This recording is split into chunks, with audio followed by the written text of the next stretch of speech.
the world needs a spiritual awakening, or maybe recentering on what's really important, right? We get so lost in these mindless conversations and social media and just, fear and whatnot, and just sometimes remembering to just look outside. It's like, oh yeah, the sun is still shining. I still have a roof over my head. I have food today. I think life is good. Welcome back to the Better Than Rich show. You're in for a treat today with Josh Painter. If you haven't heard of Josh, he has a book called Best Version Ever, which just reached the Wall Street Journal bestseller list, which is a huge accomplishment. It's a really fantastic book. It's not a difficult read. It's about 150 pages, and it is a blueprint on how to make create your best version ever. He talks about great stories in his book.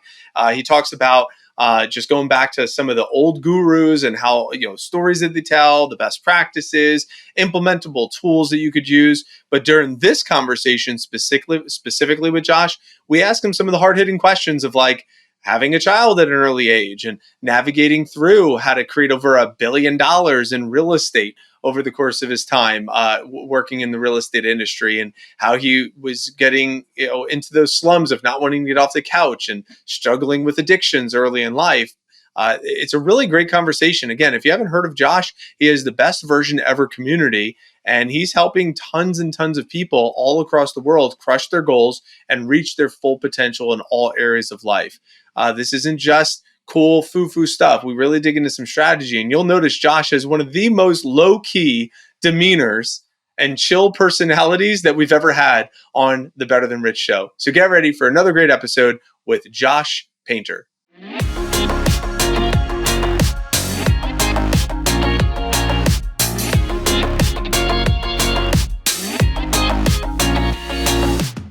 Welcome back to the Better Than Rich show. I'm your host today, Mike Abramowitz, with my dear friend Andrew Biggs, and we are in for a special treat with Best Version Ever, Josh Painter. I've been digging into this book. It is really a very excellent read. Lots of great reminders in this book. Josh, welcome to the Better Than Rich show. We're excited to have you here, brother. Dudes, thanks for having me. It's good to be here. This book, it's really cool to see some of the information that you put in this book. I mean, a lot of simple stories, a lot of simple best practices, things that some individuals might be able to like literally read this and say, like, I like how you have it set up. It's like, take action on this. Here's some questions to consider. Here are some things that you could begin right away. I love the stories like bringing back Jim Carrey and his visualization and talking about the bricklayers and understanding the purpose of why they're doing some. These are really classic, great stories. I am curious, what was the inspiration? Like what made you say, all right, let me go ahead and create this Best Version Ever book, this movement, this community? Where did this come from for you? Yeah, it was a few different things. So, I do these live in-person goal planning workshops, all-day seminars. And, I always ask for feedback at the end. And the one thing that kept coming up was, hey, this is great that we spend a day doing this. It would be nice to know some of the reasons why and the information behind this. So that kind of sparked, because the event is called Best Version Ever. So that sparked the idea of, hey, I should write a book about why some of this works, right? Because when you're doing live workshops, the last thing you want to be doing is just up there talking the whole time, right? And trying to explain things. So at this point, the book gives more explanation on the event. And at the same time, the event is still the place to take massive action from the book.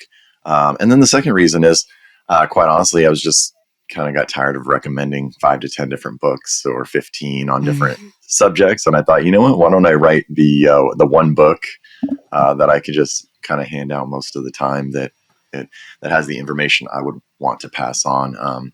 So one of my friends, Scott, calls it 27 personal development books in one. So that was kind of the main idea behind it. I agree with that, man. I mean, and what's interesting is you're it's not like you have this big background in I wouldn't say big background in personal growth. It's not like you were immersed into writing books and stuff your whole life. I mean, you have a huge background in real estate. I mean, you had correct me if I'm wrong, but if I read this right, a company over $1 billion a billion Yeah. dollar real estate company. Is that Yeah, right? that was sold over $1 billion. Same way Yeah. McDonald's says they sold billions of hamburgers. Like we've sold over $1 billion in real estate sales, and that happened recently. And when I realized, I was like, oh, wow, it's a big number. Dude, that's incredible. I mean, that in itself is incredible. And I'd love to speak to that. I want to kick it to Biggs in just a moment, but can you speak to just the overview? I'm sure I want to pick on to some specifics there, but our audience is a lot of entrepreneurs. When they hear $1 billion in real estate, that is some of their lifelong dream goals. And this is like, you just said it like nonchalant. Yeah, it was kind of cool. It was a cool like thing, but this is like someone's like BHAG goal. Can you kind of speak to like the journey getting there and what that is like, what that experience is like? I mean, that's pretty remarkable. I think I speak of it nonchalantly because I realize it's like a 12-year journey, right? It's the overnight success, but it took 12 years to do it. So, man, I mean, I started as a real estate agent in 2008. I was a mortgage lender from '05 to '08. So perfect storm, right? And I think, well, I tell that story in the book of how I kind of transitioned over, but long story short, I had worked forever on this one loan, and at the end of the day, I got paid $400 on it. And I remember calling the real estate agent to congratulate her, and her just saying, "Oh, cool, thanks." Like it wasn't even that big of a deal. And her comment was, "I think I only made $4,000 on this deal." So that day I just decided, you know what, I want to be on that side of it. I had seen real estate agents and what it took to succeed. So that was in '08. '09, I had a chance encounter with some investors and really took advantage of that. In 2010, I started my own real estate brokerage to piggyback off the business I was doing with the investors. And then thought, oh, I've got my own brokerage. I should invite some friends to come over. And then it just kind of like spread through word of mouth. And then in 2013 or 14, I started a real estate team. Trained 2 bartenders who just, I often think about how fortunate I was to meet both of them in the same year, because they are both now like in the top 5 in our whole city. And they both have teams of, 10, 20 agents. So, I don't know, man, it's just years of making relationships and trying to do the right thing. Well, it's really cool. Your question. It's really cool what you're saying, Josh. And again, I always appreciate somebody who's, very humble about their accomplishments the way you are, and recognize there was a journey. And also $1 billion, that's not like, you multiply 1 million by 12 or whatever, you get 12 million. We're talking, way more factors than that. So we're talking, tens of millions, hundreds of millions a year, I'm sure sometimes. So it's pretty impressive, man. It's also impressive to hear kind of like, okay, I took 2 bartenders and turned them into top 5 producers in the city. I mean, is there anything to that? Like, is there a method to your madness where it's like, or is it just the relationships? I mean, there's got to be a lot of leadership and development that you've had to pour into people in order to take them, from maybe not having a background at all in sales and performance and business to being top 5. Like, what would you say to that? Why did I lose my train of thought? It's train somebody so that, they can replace you, but treat them so they'll never want to leave. Something to that effect. Train someone so well that they can totally replace you, or go out on their own, but treat them so well that they never want to. And, I've noticed there's like this trend, or maybe it's not anymore, but there was a trend for, I think it is a trend for CEOs to like sit down and come up with their vision, and what's your vision of the company, and where do you want to go? And then once you've sat down forever and come up with your vision, then, hey, tell all your 50 employees what your vision is and get them to buy in. Right. And so one of my favorite books that I read years ago, it's called Dream Manager by Matthew Kelly. And the whole premise is like, employees don't want to follow your dream. They want to create and follow their own dreams. And if you can tap into that and help them achieve their dreams, they'll always love you for that. And they won't have reasons to go looking elsewhere and to meet their own dreams. So, I mean, I took on to that really early on and just, helping the bartender. I mean, he was like in his 20s, man. I mean, he was bottomed out. And, I mean, now he owns 2 houses. I mean, dude was driving a Lambo, until I told him that's probably not the best financial decision, but he made like a profit on it based on the way the used car sales are. So, I mean, he's doing great, man. Takes vacations, married, probably going to have their kid next year. So, I mean, that's amazing. I've just always wanted to invest in their dreams, and so in that sense, my dream is watching them, fulfill their dreams. So. Well, I definitely have follow-ups on this one because I love The Dream Manager, by the way. I read it, probably 15 years ago at this point, and then I reread it again maybe 10 years ago. And I went so far as hiring a dream manager for my staff that would give them coaching calls and mapped out their dreams. This was back in, I don't know, maybe 2017, 2018. And I was paying a dream manager to work with my staff to get them towards their dreams. And I love this. And I'm very interested to hear because then a friend of mine, Dane Espigard, you might know Dane as well, Front Row Dad. He has the Dream Machine. He's, he does a lot of dream summits, dream workshops, and it's really been fun. We'll probably have him on the podcast at some point soon. I'm very interested in how did you incorporate this dream? Like, what was the strategy? How did you incorporate it? Did you go as far as hiring a dream manager to sit down with your staff? Did you do more of like a Berghoff exchange program where it was like collaborative conversation? Like, how did you document it? How did you communicate it? How did they communicate it? Like, what if you could actually go through your structure and your infrastructure of incorporating dream management? I'd love to hear about that. Yeah. So you're probably going to be super underwhelmed when I tell you my strategy, but it worked. So it was like three components. The first one was the workshop that I already do every year. And so that was big. And they still do it. It's been years. And it's not even like for my real estate team anymore. It's like all industries come to this, but my real estate guys still come to this. So there they kind of plan out their dreams for the year. The second thing was I would just meet them one-on-one and just ask the question from the book, which is, what dream are you chasing? Right. And then the third super unscientific method that I used, which was not hiring a dream manager, was just writing their dreams on little 3x5 cards and taping them to my wall so that I saw them every day. And then that would prompt me to remember, oh, that's right. So-and-so's goal is to buy a house this year. I can ask them how they're doing on this. So-and-so wanted to lose weight. It was a constant reminder to me to like, ask them how this is going when I see them. That last part was not that underwhelming, dude. That's actually, that was pretty good. I guess I just meant like it's super basic, right? There's no tech involved or anything like that. It's just in my face. I need everything in my face or I forget, man. I live by to-do lists and just things in my face, right where I can see them. Well, I think it's great because how many managers have sat down and ran the workshop, right? And I guarantee there's a listener right now who's listening and they're like, yeah, this is me. I'm willing to admit it. And I've even done this in the past for sure, where it's like you run the workshop, everyone comes up with their dreams. They even tell you their dreams.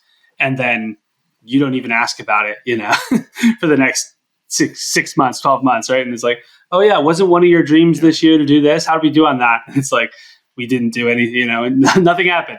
And nothing comes of these, workshops sometimes because there's no follow-up and there's no intentionality. So like you basically have a vision board for your people on your wall. That's what I heard. What their vision is and you're helping co-create that vision with them. That's how much you care about them. And that, really speaks to why they don't want to leave. I would love to get into kind of some of your catchphrases. I love this idea of the best version ever being, 27 personal growth books in one. I love some of these catchphrases and quotes that you like to kind of bring forth. Hope is not a strategy. And you also kind of hit on like, it really seems like you have a hard work component and a component that really brings people to like, hey, hours matter more than talent and these sorts of ideas. Can you speak to those a little bit? Like when you think about, the ethos of your brand and what you like to really get people to tap into, what would you say are the most important elements of that for you? Yeah, I think the most important elements are look, your life's purpose, it can be becoming your best version ever. And you get to decide what that looks like, right? It's like, there's no outside forces that you need to be pressured by, or expectations that you need to meet. So, I mean, in the beginning, the book starts off with, living a life that others expect of you and why that's a bad idea. And then we just kind of crush that right from the beginning, and say, hey, your purpose is actually to become your best version ever, but you get to decide what that looks like, and it gets to change as often as you want it to, right? I mean, for some people, if they can just go surfing every day after work, they're happy. That's their best version ever, and that's good. You talked about hours matter more than talent. I really realized that when I decided to learn to play the drums, right? Because I just think most people think, oh, that's something that people are just born with, this talent, or they just have a knack for it. And as I was learning, every time I would go to learn something new or a new beat, I realized it was just playing it in super slow motion. It's like, okay, this hand goes here, and then the next thing is this foot's going to go. And then it was just slowly speeding it up and speeding it up. And, I just realized that, like, anything you see someone else doing is evidence that you could do it. They just have way more hours doing it. Right. I just, going back to the anecdotal 10,000 hour rule, right? Like, the saying is, if you put 10,000 hours into anything, you're going to be pretty near expert level at it. And so when you see someone who's an expert at something, they just have more hours than you. That's really all it is. I mean, I couldn't agree more. And I think, I have a piano. I'm a pianist, and I think all the time it has nothing to do with your talent or whatever. Like, you sit down and you practice for hours and hours and hours, and you get good at something. And it's something that I constantly have to remind my kids, or my 7-year-old at least, because he's starting to learn. It's like, hey, we got to be patient with yourself, and all these things. Someone asked me, like, how did you learn this stuff around business? Like, is this just like come easy to you? It's like, nobody pops out of the womb knowing how to run a business. Like, of course not. It's all just hours and experience. Everything that we've learned is hours and experience, right? So nobody's like naturally better at this or that and the other. Just show up and put in the hours. I think that's really good stuff. Mike, what's coming up for you here? My curiosity was, you mentioned that the real estate journey started more towards like that late 20s. And I know in the late teens, it was like, girlfriend got pregnant, trying to get like the quote unquote real job. I would love to hear just that gap, in there, because some of the listeners are on the journey, like moving towards that dream of having that start in that company, or, they're still kind of in survival mode and trying to figure some things out. So I think, getting pregnant early in life is something that some audience members could relate to. And I'd love to just have you share that, how was that process? I asked that question to another one of our guests too, and I really loved, the way he explained it. And I'd love to hear how you explained your journey as well, if possible. Yeah. I mean, the gap was, it was grueling, right? I mean, I just remember my 20s, just working these jobs and, not really feeling like there was more to life, but quite honestly, not knowing what the answers were, and not knowing at the time. I wished I'd had, like, well, I'll just give you an example. I wish that I don't wish anything, but I should, I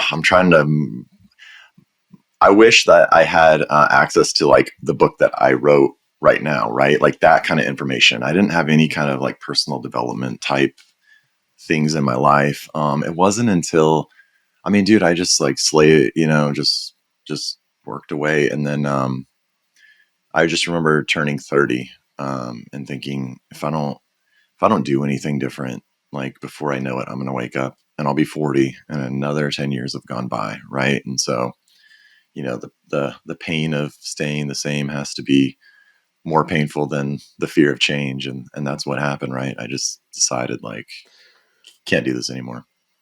So these individuals that are in their 20s, I mean, you literally just fast forwarded a decade. We went from your girlfriend got pregnant at 17. You're like, yeah, I just did a bunch of shit, and then I turned 30 and realized like I need a wake up call.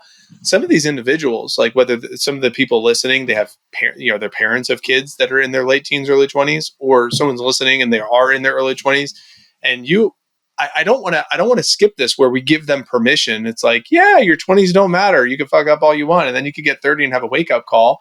And you could repair it, and just like I did, and then read my book. Or I would love to get into what were some of those consequences that you experienced, and what were some of the painful lessons that you endured that maybe a parent listening says, damn, okay, I probably should parent my kid through some of that stuff. Or if it's someone in their 20s saying, all right, I don't want to have to wait till I'm 30 to have this wake up call. Like, if you could like really feel into some of those, what were the lessons? What were the consequences? What were the stories? Like, what was it like being this version of you? Yeah. Okay. I was a corrections officer, jail guard for 5 years, right? Nothing that I would have ever growing up thought like that I would end up doing. I just happened into it, right? Heard they were hiring, sounded like an interesting job with some time off and good benefits. So I worked in a jail, and then it felt like I was in jail because, I would go to work and the sun wasn't out, and 12 hours later after my shift, I would go home and the sun wasn't out. So, days of not seeing the sun, right? I did that for 5 years. So now I'm around 25. And I was just like, I got to get out of here. So real estate sounded interesting. It was 2005. Everything was going amazing, right? So I jumped into that. I do want to rewind on something you said, right? So if someone in their 20s is listening to this podcast, they're already way ahead of where I was in my 20s, right? Because I didn't do anything like this. If parents are listening, start feeding the kids the information early, right? That's what I've started doing. Just like, even if they don't want to hear it, at least like exposing them to it so that when they are ready, they know where to look. One idea that I had heard, and I haven't implemented it, but it could be an idea, is just, paying your kids to read books, and write a book report on it when it's done. Right. Again, I haven't implemented it, but I always thought that could be an interesting idea, right? Here, read this and write a summary about it and I'll pay you. But anyway, back to my story, right? I jump into real estate in 2005. It's going okay. 2007 hits. I do not have the capital or the relationships to kind of sustain me through, the biggest market crash of our lifetimes. So I did the trifecta of bad credit, right? I realized I couldn't pay my bills and filed bankruptcy. And then a few months later, I realized that one of those bills that I couldn't pay was my mortgage. So I lost my house. And then a few months later, I thought it's time to burn the boats, and got a divorce. So that was the trifecta in 2008. So I'm renting a 2-bedroom apartment. And that woman that you divorced, was that the same one that you got pregnant at 17? Mm-hmm. Yeah. So yes. She was with you through this valley that you were in with as a correctional officer as well. Yeah. So my son was born at 7 when I was 17. Our daughter was born when I was 20. And so, I just thought like, that's what you're supposed to do, right? You're supposed to get married and buy a house and all that good stuff. So yeah, we were together about 12 years, until I was 30. And then, so yeah, 2008 comes, renting an apartment, 2 bedrooms so that each kid can have a bedroom. I get behind on my rent. I get behind on, it's like, dude, I already filed bankruptcy and lost a house the year before. And now I'm like behind on my bills again. I think the only reason I didn't get evicted is because the landlord was also a real estate agent and she knew what was going on. But I kept grinding. That's a whole story in itself, right? How I switched to real estate. But so I told you about the girl who said I only made $4,000. So the next day I just drove to a real estate office, signed up, bought a bunch of open house signs, put them out. Bunch of people came in. I wrote an offer. the offer didn't get accepted, but I just thought, you know what, if I just do this 40 hours a week, like there's no way I'm not going to sell one house a month. And so, later on that year, I sold some houses and caught up on my bills. Hope that helps. But yeah, the 20s were just. So that hustle that you had to go do this 40 hours, this really genius way of marketing. I mean, it's like the whole, let me just work my ass off to go find a way to create something. I'm going to put out all these open house sites just to just go create something for yourself. The shift happened where I'm not going to work for someone else. I'm going to work for myself. I'm going to make this happen. I'm going to go. I got inspired by this. She didn't know she was a mentor, but this inspirational person in your life, and said, wow, there could be more to this. And you created a shift. Now, all those painful moments of, I'm sure, those conversations as a young parent, and conversations as a young married couple, as young parents, we could get into the weeds of some of that stuff, but I really am most impressed by you navigating through these valleys and these unpredictable times, and being willing to share that with us and our audience, because I think a lot of people can relate to how much uncertainty happens. And then there's sometimes just a moment that we got to make a shift, and you chose a different path. You made the choice. You started aggressively pursuing this, and you fast forward 14 years later, I guess, and you have a $1 billion company, a company that's a billion, or a company that has sold $1 billion worth of real estate to you. So I don't want to like over embellish or exaggerate, but that's, Sure. $1 billion worth of real estate that you're responsible for, from such a, I would say a dark place and a deep valley that some people would never be able to climb out of. So let me kick it to you, Biggs, but I just want to reflect that. That was awesome. And I really appreciate it too, because sometimes it's easy, for you, the listener, to, when we have like amazing guests on the show, to go, yeah, but I could never, like, they don't understand my life. They don't understand the challenges I've gone through. And when you hear stuff like that, I think it's super helpful, Josh. So thanks for being willing to open up and share the trifecta, experience that you had to go through to learn the lessons you had to learn to become who you are today. Taking it to this idea of kind of where and how you serve people now. You run these goals workshops, you connect them to whys, help us understand. And I think one of the more interesting things is, when you're leading someone through goals, I found that sometimes it's almost like people are so, some people are used to it because they're in this world, but some people aren't. And it's almost like when I ask them, what do you really want? They don't really know. Right? Have you experienced that? And how do you navigate that? And how do you help someone connect to, like, what do they really want? Not what, society tells them they should want, not what their parents wanted for them, not what their wife or husband wants for them, but like, what do they really want? And I've just found it sometimes difficult, especially with people who are less initiated to this world, to get that breakthrough. Like, what do you do there, and what have you found? Yeah, so I agree with you. I think if you just sit someone down and say, what do you want? The mind could go many places, right? So, you had mentioned, I think, Berghoff earlier. I've studied a lot with him and just really formulating the right questions. So I like to start the event, the workshop, whatever you want to call it.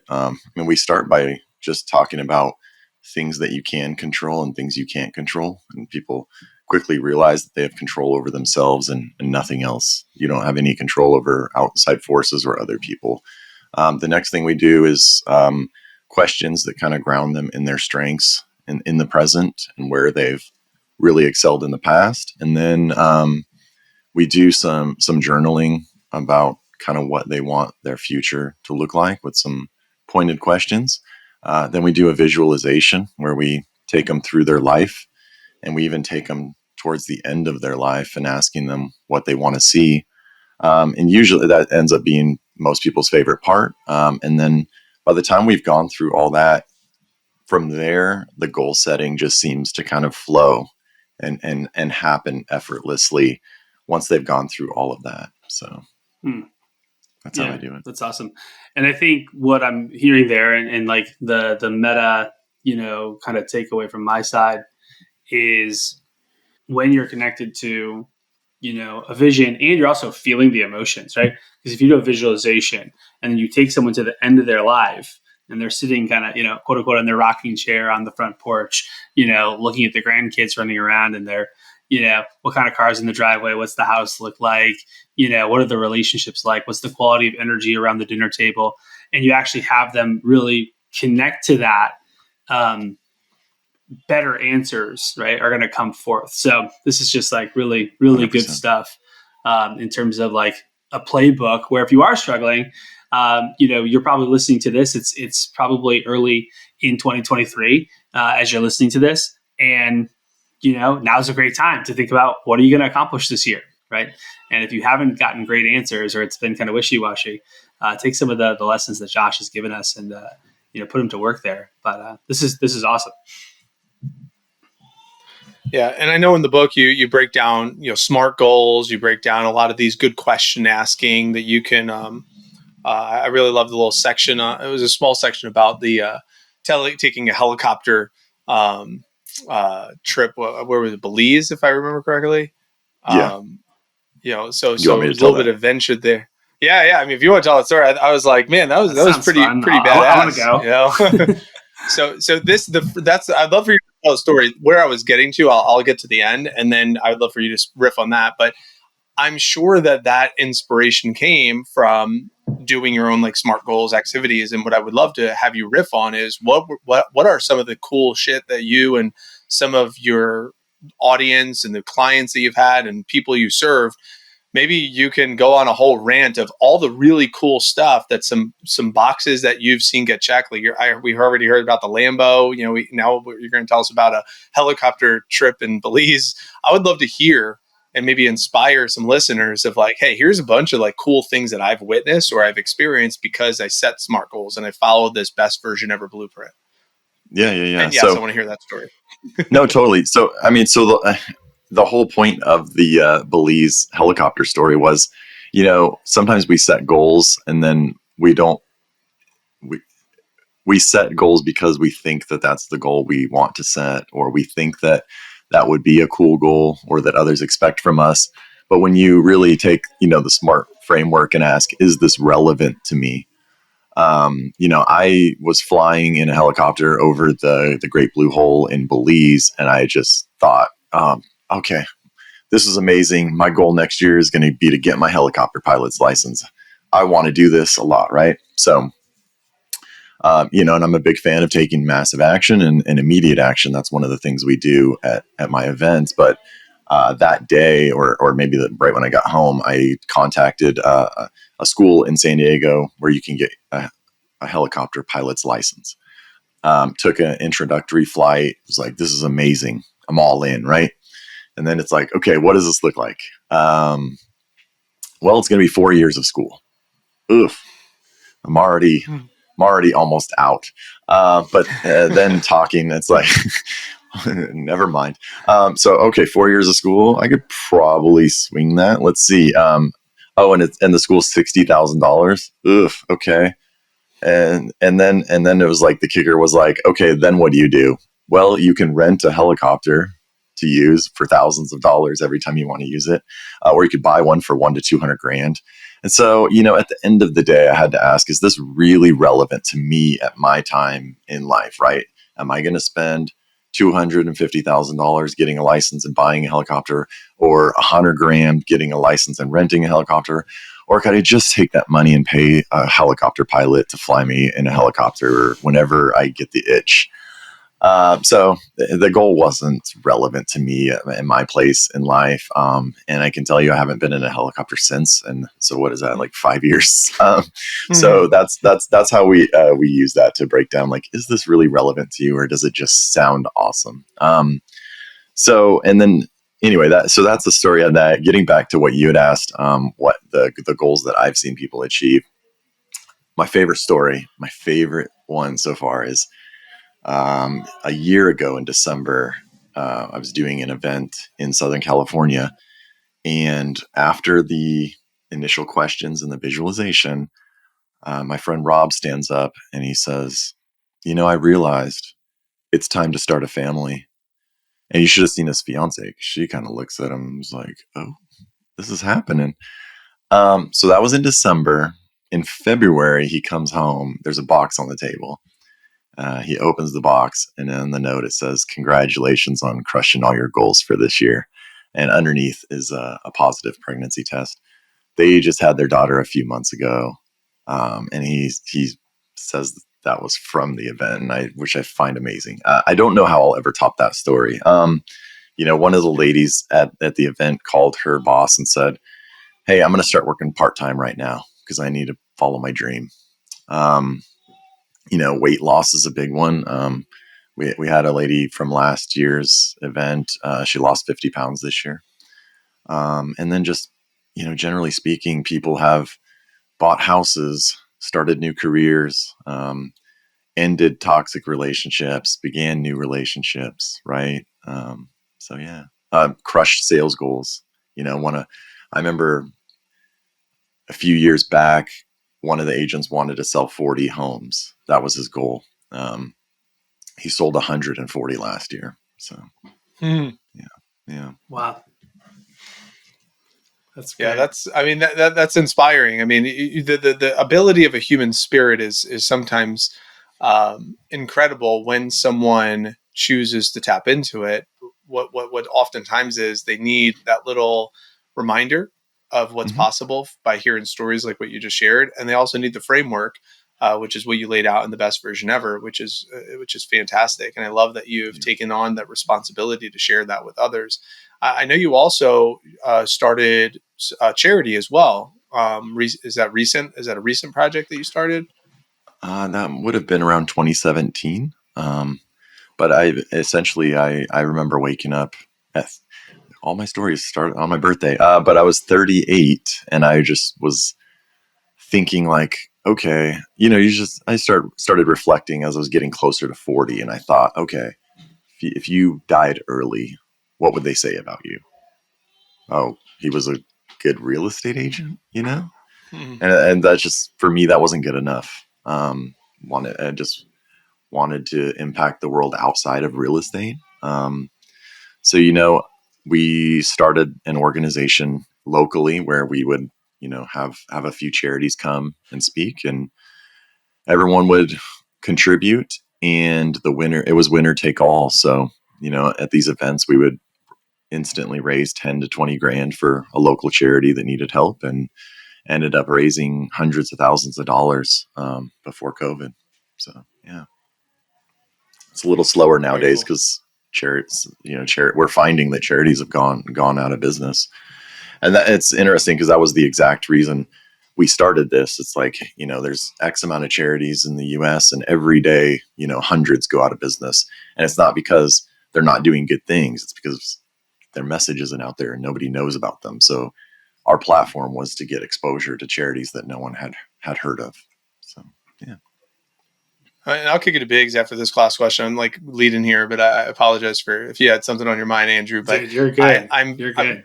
I'm curious on this. You said a lot of inspiration has come from your birthday, and you said this inspiration that happened, I guess about 5 years ago, if it was 2017 or so. Where are you at now? Like, what is the focus? You have these, children from the first marriage. From the context of the book, you got remarried at some point in there. I know you're in Front Row Dads, or at least we have a lot of mutual connections there. So it's like, what directionally, like what's next? Like, what are you working towards? What is inspiring you nowadays with these awesome lessons you got from the 20s and the valleys of your 20s, the foundation you built in your 30s, and now in the 40s and beyond? What is next? What are you building towards? Yeah, no, I'm glad you asked that. Because my 45th birthday is in like 2 weeks. So I've really been, it's so interesting. It's at the beginning of the year, right? So that doesn't hurt. It's already a reflective time of year. So, next year I know this sounds so horrible to me. And I'll tell you why. I'm going all in on just like family relationships. And it sounds horrible because I just realized that I haven't prioritized it like I needed to, right? Like I've been grinding and doing this and working on the book and the business and sales, and it's not like I've neglected them, but I just don't think next year I just want to go all in family, even if it's to the detriment of everything else. I just don't care. Meaning, like, I don't know, man.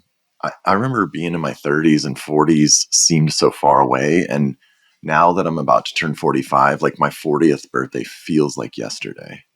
It feels like so recent. And the hair's gotten a little grayer since then. And it's just like the eyes are, I bought my first pair of glasses ever. And I'm just like, dude, this is happening. Like, how is this happening?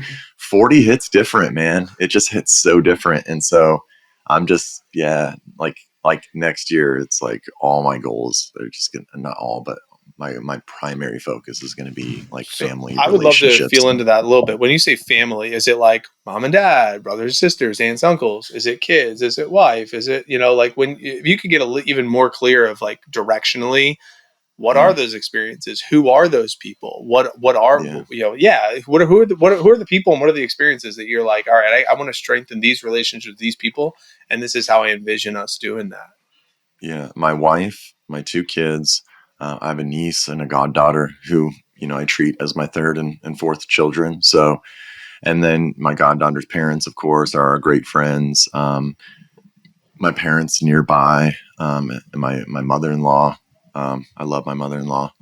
I know there's jokes about mothers-in-law, but she's awesome. And just friends, my friend family, right? We call them framily. I even put that in the back of my book, and people are like, I think you have a typo. I'm like, no, it means friend family. Just, what does that mean? It means checking in with them, asking how things are going. How can spending quality time and scheduling it, right? It's like, for me, if it doesn't get put on the calendar, it just gets talked about, right? So yeah, just making it a regular practice to check in. See, like, my son's 26 and my daughter's 24. So it's easy to go a week or so, or even 2 sometimes, where you just kind of like have superficial texting or whatnot, right? It's like, no, I want to see them. I want to hang out. So yeah. Well, I think it's really beautiful. And I think, the truth is, this is why you want to set yourself up, for, financially, quite frankly, right? Because like, if you can set yourself up financially, now you can even say, even if it is to the detriment of my finances, I know I'm good. I want to spend time with my family. But so I think so often people find themselves on that hamster wheel because they aren't freeing up their finances. And quite frankly, they also aren't finding a way to have their business run kind of without them almost, right? It's like they're a cog in the machine. And so if they were to step away, the whole thing would fall apart. And it sounds like you've done a really good job, with both of those things, such that you actually can now afford to say, yeah, 2023 is about family. What does that mean? Maybe I'll work like 10 hours a week and hang out with my kids a bunch and travel and, just spend quality time, reconnect with my wife and all those things. I think it's really beautiful. So, yeah, man, I think this is really, really cool. I'm curious from your side. We always ask 3 questions of our guests. The first question is, what do you think the world needs most right now? What would you say? that's such a loaded question. Exactly. That's why we ask it. You can go in any direction you want. Yeah. Yeah. The world needs a spiritual awakening, or maybe recentering on what's really important, right? We get so lost in these mindless conversations and social media and just, fear and whatnot. And just sometimes remembering to just look outside. It's like, oh yeah, the sun is still shining. I still have a roof over my head. I have food today. I think life is good, Cool. I agree. The second question we like to ask is, what are 1 to 3 books that you think people should read? Obviously, Best Version Ever is one. So maybe 2 or 3 others. Yeah. So, oh my gosh, so many to choose from. I think my current all-time favorite book is Untethered Soul by Michael Singer. I know. Hard to beat that one, right? I'm a big fan I'm reading of Living Untethered right now, his sequel. Me too. So I'm reading that. Me too. It's like so hard to read more than like 2 pages at a time because it's like, yeah. It's so profound. And I'm like, what the fuck did I just read? Oh my God. It really this just is. took me so deep, so fast. Yeah. I gotta process this. You guys are selling me on it. I haven't read it. I gotta buy it today, I guess. So I lent Untethered Soul. He's like, if you cut off your hand and you witness, who witnesses that you cut off your hand? Yeah. I'm like, what? Yeah. What it just very like Eckhart Tolle, Muji is another one of my favorite guys like that. Okay, cool. I got the genre. I love it. Yeah. Go ahead, Josh. So Untethered Soul, yeah. I love the Rhythm of Life by Matthew Kelly, who also wrote Dream Manager. There's a book I'm going to recommend right now just because I loved it and I haven't read it in forever. So it's a reminder to me, but it's called Sacred Commerce, which I think would be really great for your listeners because it's kind of bringing the whole spiritual and impact into business. So yeah, it's such a good book. I'm just reminding myself right now. I don't think I've read it in over 5 years, but it's very much like every other page, you're like, oh yes, that's it. So, is it Sacred Commerce? Yeah. That's a new one for the list. So we'll have to add it on. I love it. It's such a good book, man. Hal recommended it to me, or John. Hal and John gave me a copy years ago. Let me get the author right because I don't. Yeah, it's Matthew Engelhart. Cool. Yeah. Oh, okay, and we'll link to all these listeners in the show notes if you want to check them out. You can purchase them directly off of the show notes there. So that's great, man. I'm excited about checking that one out too. Final question before we let the audience know where they can find more about you and follow you and such. We always ask our guests, what does it mean to you to be better than rich? What would you say to that? Better than rich. So the first thing that comes to mind is that saying, which I will butcher. But the idea is that, we spend the first half of our lives sacrificing our health and our relationships for money. And then we spend the rest of our lives willing to spend all that money and give up all that money to get our health and relationships back. So better than rich to me would be realizing that ahead of time, before we're halfway through, that what's really important in life is the relationships, the impact that you've made and the way that you've made others feel. Mm-hmm. That's cool. I like that a lot. I appreciate you for sharing, Josh. So tell us more about this Best Version Ever movement. If people wanted to hop on board, I know you recently did a live event. I know the next one's not coming up for a little bit, but if you want to speak about the book or where people could find you, where they could find the book, where, if they wanted to just hang around and stay in touch with you, learn real estate, whatever it might be, what would you say? Yeah, sure thing. So, you can find everything at bestversionever.com. I'm sure we'll be doing a live event soon, probably February or March. If you're a business owner and you want to do, I can come in and do a workshop for your entire team. We can talk about that. Because you had said earlier, a lot of companies don't do that whole dream manager thing or hire. You can just hire me for a day to do it. We could talk about that. But yeah, more than anything, you can get the book on Amazon, Barnes and Noble. Just hit Wall Street Journal list. So it's easy to find. Congrats, man. That's exciting. And I'm really excited for you and just everything that you're into. I know, like I said, we have lots of mutual paths that have crossed, and I'm really glad that we got a chance to meet today. And I'm sure it won't be our last conversation, even though it was our first. And I really thank you for being here, Josh. I thank you, Biggs, for joining the conversation as well. And I obviously, as always, listeners, thank you for taking the time to jam with us during this episode. And assuming that Josh helped you and this episode helped you, well, it's your turn to pay it forward. Help others. Share with a friend. Subscribe on YouTube. Leave a rating and review on Apple and Spotify. And remember, as always, leave today better than you found it. Till next time, we'll see you then. Take care. What's up, guys? Biggs here. I hope you enjoyed that clip. If you did, go ahead and check out the other video that's being recommended on the screen right now. You can also subscribe to our channel. And then if you really are interested in what we do, go to automatedelegatesystemize.com to learn more about what we're up to. Thanks again.